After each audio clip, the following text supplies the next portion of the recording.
So from your experience, even based on this issue, what do you think are the top maybe 5 issues that are super, super expensive if you don't get them right in the dental office? Like turning on air vac, it's an issue, and you may not have a procedure, but like insurance seems like a big deal. Like what are those, like for somebody that's listening and like, all right, I don't have time for everything, but you should nail like this 1, 2, 3, 4 things. What are they? Yeah.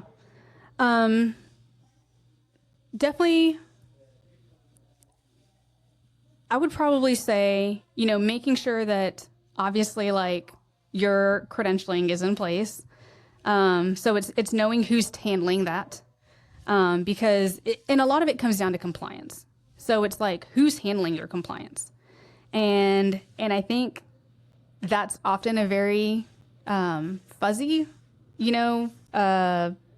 responsibility as to who's handling, is it the doctor? Is it the office manager in terms of who's taking care of credentialing and when, and who's getting the notifications, which email is it going to?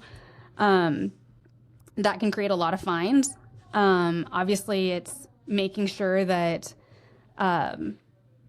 you have a lot of systems in place for your accounts receivable because of embezzlement. That's one place that, there's a lot of places that you can create really easy systems just simply by having separation of roles. And that can create a lot of costs. To create the system, or if you don't have a system, it will create a lot of costs? If you don't have the system in place. Yeah. Yeah. Like expensive. Yes. When you go to, let's just say somebody calls you and they say, like, Jackie, I need help. What do you look at first? Like, what are the things you go through first? So we go through a practice management audit with our clients, and the first things that we look at are a lot of it is your people and going through who does what, and then what systems you even have in place. So do you have any, processes and SOPs that you do already live by, whether they are formal or not? And so if they're not, then we work with you to create them. Where do you start? And I'm sorry? Where do you start? Like, let's just say I own an office. It's a total mess. Yeah.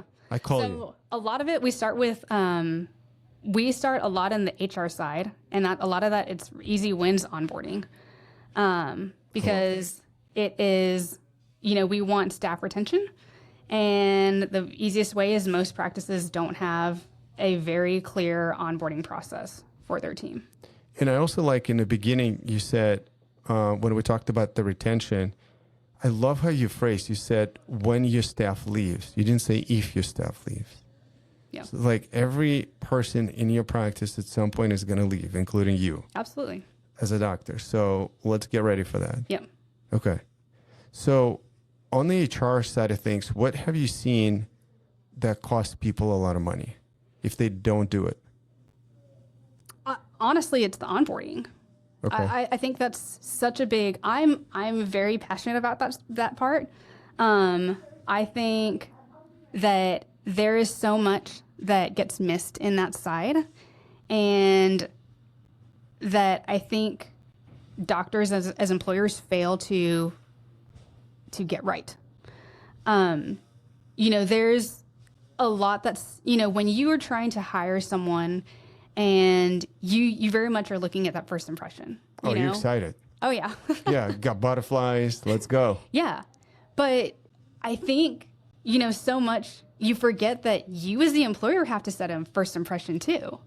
And more often than not, there is not a really great impression. When that new hire comes in, it's here's your role, here are your tasks, get to work, and you might have the first 3 days, here's shadow me, here's what we want you to do, here's how our practice is different than a different office, and that's about it.